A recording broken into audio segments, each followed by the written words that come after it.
The name of this session is Conquering Conflicts. And my name is Tamara McCall. I am the lead trainer of OOPS, Oasis Outreach Productivity Systems. We are a conflict resolution firm. My PowerPoint today is Conquering Conflicts. I'm going to go over what a conflict is, how to conquer conflict, what causes conflicts.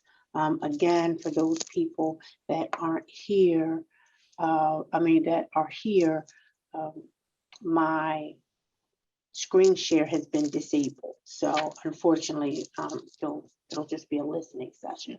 So first, I need to start with what is conflict?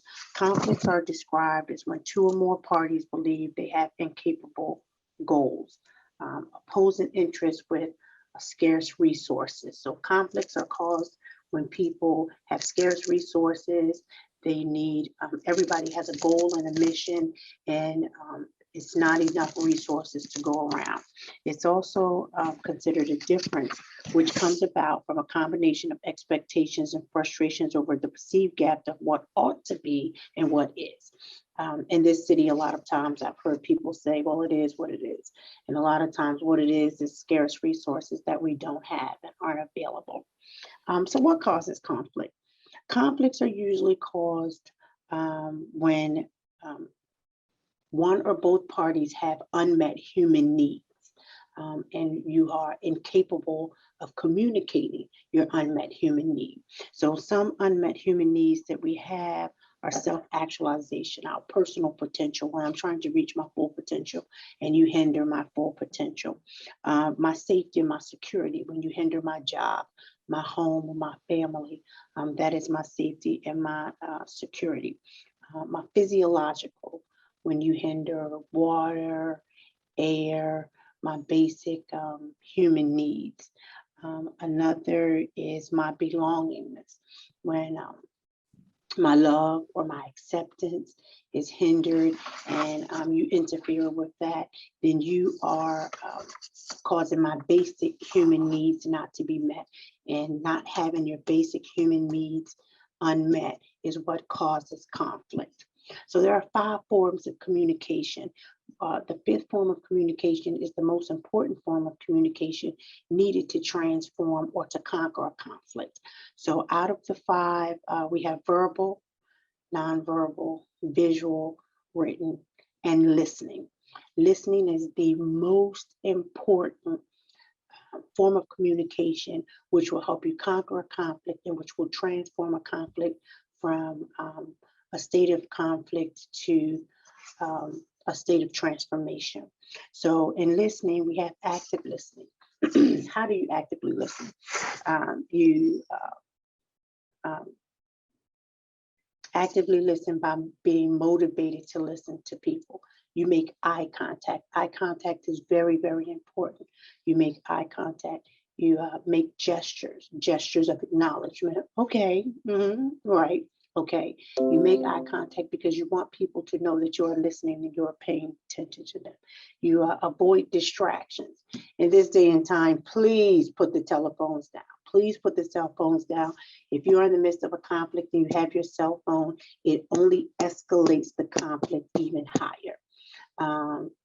Stay calm. In the midst of trying to diffuse a conflict, you want to stay calm and you want to be able to listen and hear fully what's going on. Remember, listening is important. Listen and silent have the same letters, because in order for you to listen, you have to remain silent. So how do you actually transform a conflict? So in the midst of a conflict, pardon me, in the midst of a conflict, you actually transform a conflict by one, identifying what the argument is about. You need to know what the argument is about, because there have been many, many times when people get into conflicts and the conflict is over you taking the trash out. Well, you didn't take the trash out. I wanted the trash to be taken out. You didn't take the trash out. And actually then the conflict goes way back to like 3 weeks ago when you left the front door unlocked or when you didn't put gas in the car. So you really need to identify what we are arguing about this time, what the conflict is about this time. And then in the midst of it, when you are arguing with somebody, Human beings innately don't want to argue. Internally, we just don't want to argue. We weren't born or created to be combative with each other. So in the midst of it, when you identify it, then if you play a role in it, then claiming it also helps. So you claim your role that you play in the topic while identifying it. You claim and you are in and you discuss or you allow the other people to know that you value what they're saying. You understand their character. You claim it by being honest about what you did and what part you played in the conflict. So now when we are in the midst of having a conflict and someone says to you, well, you didn't take the trash out. You didn't do what you were supposed to do. You didn't put gas in the car. I mean, you're really, really great. Like making sure the dishes are washed. That is the time. That is called an empowerment zone. It is that time where a slight shift in the demonizing and alienating behavior shifts to an empowerment zone. And if you aren't actively listening, you won't be able to catch that moment of empowerment, because it is at that moment you're really great at washing the dishes where you can say, well, thank you. Thank you for saying I'm great at washing the dishes. I appreciate that because I think you're great at. And now the conflict has transformed slightly. It begins to slightly de-escalate, but you have to have active listening, because it is only maybe one or two sentences that will actively transform a conflict. And if you can't catch those, if you are so self-absorbed and so angry that you can't catch the one compliment that may transform the conflict, then the conflict will fester and continue to go and continue to go. So you have to make sure that in that empowerment zone, when somebody says something that's positive, now this is if you're a mediator in between two people, you'll catch something positive that one says about the other. Or if you're in a personal conflict, you may catch that one thing positive that somebody says to you, so then you can transform the argument. And it is only in that empowerment shift that you go from that alienating and demonizing state of being to an empowerment. That's why we call it an empowerment zone. So while we're in the empowerment zone, there's a couple of things that we want to, our goals that we want to look for. We want to recognize and support empowerment shifts. When somebody says something, recognize it, transform the conflict. We want to transform the conflict into effective communication. Once you've transformed it, you don't want to go back to, well, what you didn't do. You want to then give a couple of more positive affirmations. So then this will de-escalate, continue to de-escalate, especially if you're in a mediator stance, and will be able to allow for effective communication. And after this empowerment shift happens, what you want to do mostly is to make sure that you have established or reestablishing some type of damage within a relationship. So at the end, how can you affirm or know that your resolution goals are being met? You ask yourself a couple of questions. Has the tone within the current conversation changed? Is it possible that you can tell that the conversation has changed because the volume has lowered? A sure sign that a conflict has transformed or is de-escalating is that the volume changes within a conflict. Has the ongoing communication improved? Can you now talk at a pretty even tone and finally get to discussing what's the problem and how we can get a resolution to it? Has the neutrality of the conflict remained consistent? Has everybody calmed down, or is one person still really escalated and the other person kind of mellowed out and de-escalating now?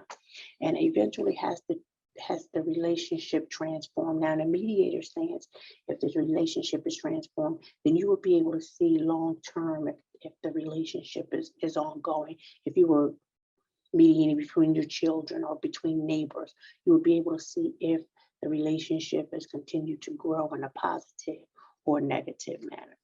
And my last statement before closing is that in order for conflicts to be, when I do this training, I always ask, can all conflicts be resolved? And the answer is conflicts can only be resolved if you have two willing parties. Everybody has to be willing. Walking away from a conflict will never resolve it. It leaves damaged individuals. It leaves hurt, disrespect, and pain.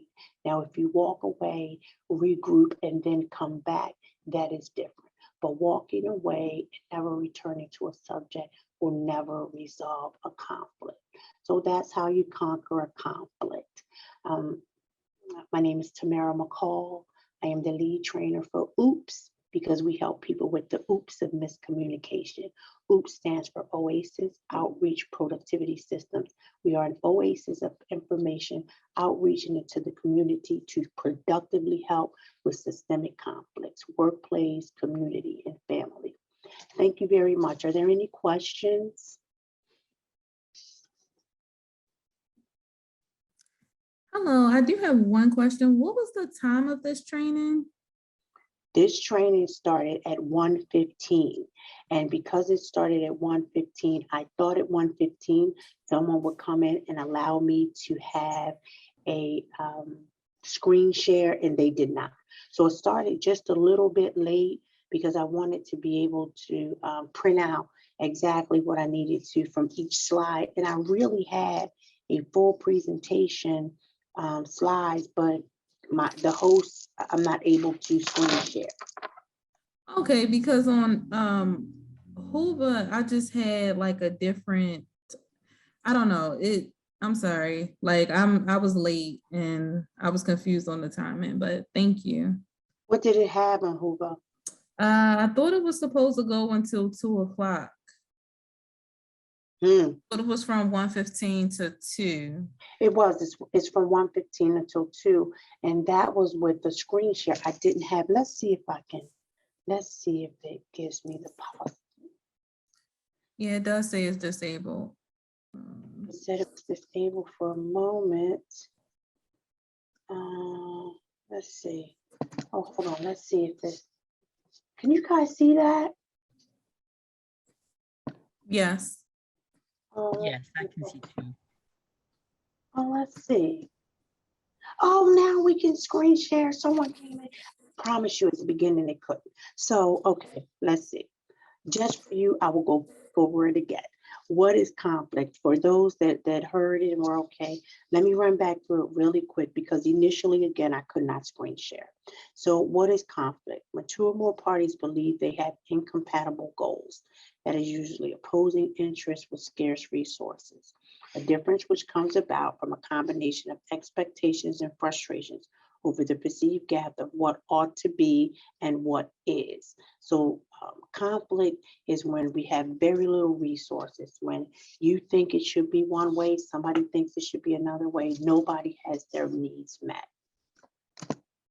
What causes conflict? When our human needs are not being met and we can't effectively communicate our needs. Have you ever wanted something or needed something and you can't really get it out? You're angry, you're mad. So our human needs, self-actualization, that's your personal potential. I am trying to work out in the gym, conflict. I'm trying to work out in the gym. And this one person is on this one piece of equipment. It's only one piece of equipment here.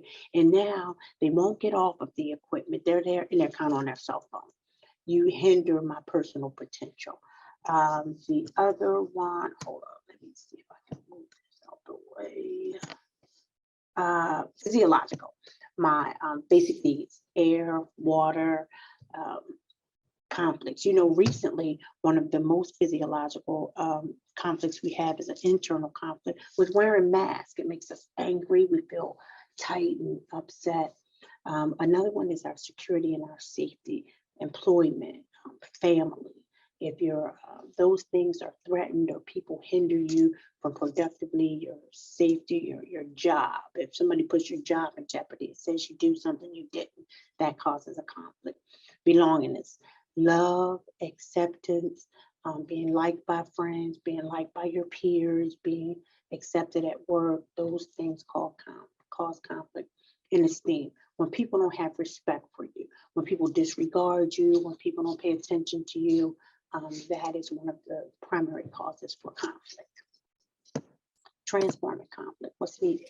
5 forms of communication. We have 5 forms of communication: verbal, nonverbal, visual, written, and listening. Listening is the most important form of communication, especially needed to transform a conflict.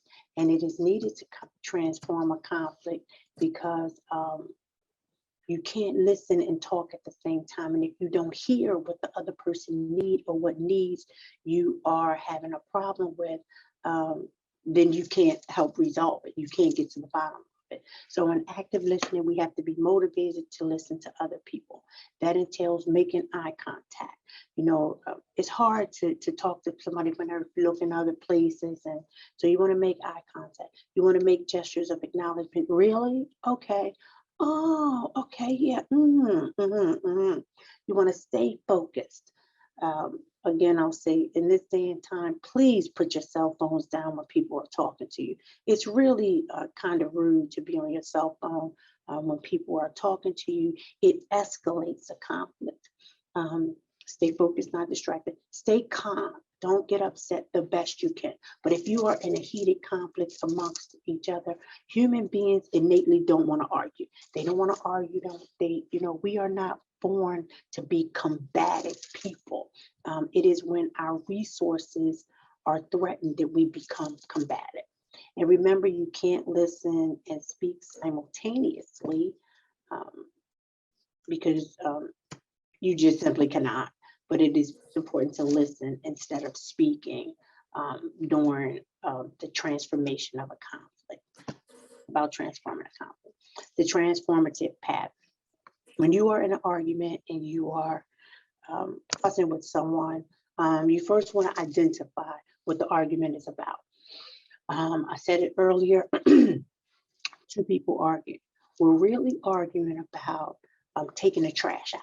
You never take the trash out. You didn't take the trash out. We missed the trash man. But you have to be able to identify what is being, what the topic of the argument is, because we can identify about the trash. We can argue about the trash and be in conflict right now about the trash, and then it ends up like, well, 3 months ago, do you remember when you didn't leave gas in the car and you didn't? So identification of the conflict is very, very important. And then you have to identify the feelings of the person. Do they feel unappreciated? Do they feel unheard? Do they feel angry? You have to be able to acknowledge and identify the feelings of the person, neglect, displeased. And then in the midst of the argument, if you're wrong, then because human beings innately don't want to argue, then claiming your responsibility is really important. You're right. Okay, my bad. There's always those words, my bad. You're right. Okay. And in the claiming the role that you played, it will help the person you're arguing with identify what you consider important, or to allow them to believe that you believe their family values is important, that honesty is important. You want to claim what you've done in the midst, because in the midst of an argument, you are in a negative, weak, and self-absorbed nature. You are name calling a lot of times, throwing dirt, what you did last week, last month, So while you're in a destructive and demonizing position, you have to listen very closely. It's important for active listening, not only for you to get to a conclusion or a resolution, because you need to listen so you can have the ability to possibly transform the conflict, because there will be, in the midst of all arguments, because again, human beings innately don't want to just continue to argue, there will be a time where one sentence may pop up. You didn't take the trash out. I'm so frustrated with you. You disappoint me. You didn't take the trash out. You didn't take the gas. Now you do really, really good with making sure all the dishes are washed.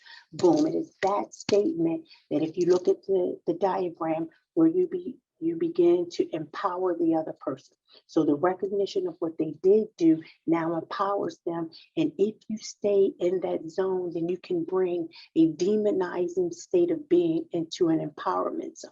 You're really good with the dishes. Now, the person you're arguing with, sometimes if you can pull them out, they may say, or if it is you, well, thanks for that. I appreciate you doing whatever too, but but you, and even though you may not fully go from a heated argument to, oh, you're great and you're wonderful, it has de-escalated a notch. And as long as you can pull out something from active listening that will de-escalate it, eventually you will be able to get to the point where you can have a conversation. You can have a conversation that anybody should be able to yes. You want to get to yes is your final goal.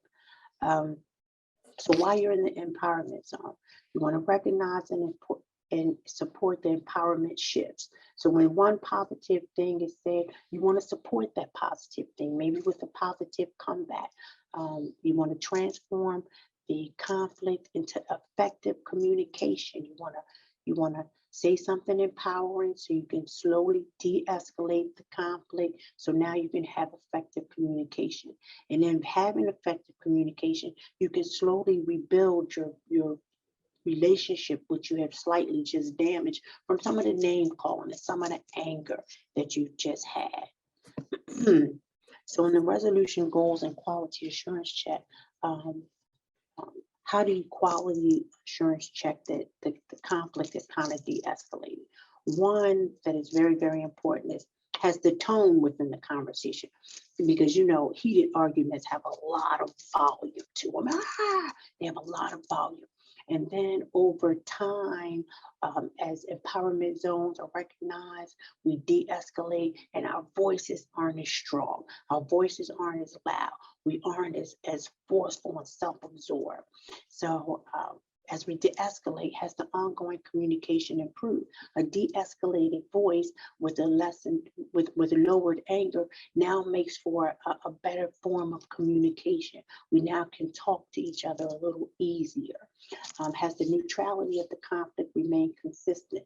Can we continue to talk to each other on an even keel? And if we can, then we have transformed. If somebody goes back up, then we may have to go back to our empowerment shift to de-escalate it again. And has the relationship transformed for the better? Like, so has the person that you're arguing with that may live in your household, has it gone back to, okay, I really do love you. This is what's going on. This is what has the relationship transformed, and has it come back to some of its possible original forms? And the last thing I always like to ask is, can all conflicts be resolved? Most conflicts can be resolved if you have two willing parties, two people that are willing to listen to each other, to help each other in the empowerment zone. But all conflicts cannot be resolved, because if you aren't willing to resolve it, it won't be resolved. I say it all the time. When you, today's society, the lingo, when you walk away or when you ghost people and you never communicate, you will always have a conflict that will never be resolved. Ghosting people is one of the most emotionally damaging things you can ever do to another human being and to your relationship. So that's the end of the presentation for, I think her name was maybe Ms. Brooks. I hope that helped you going back over it really quick. Are there any questions?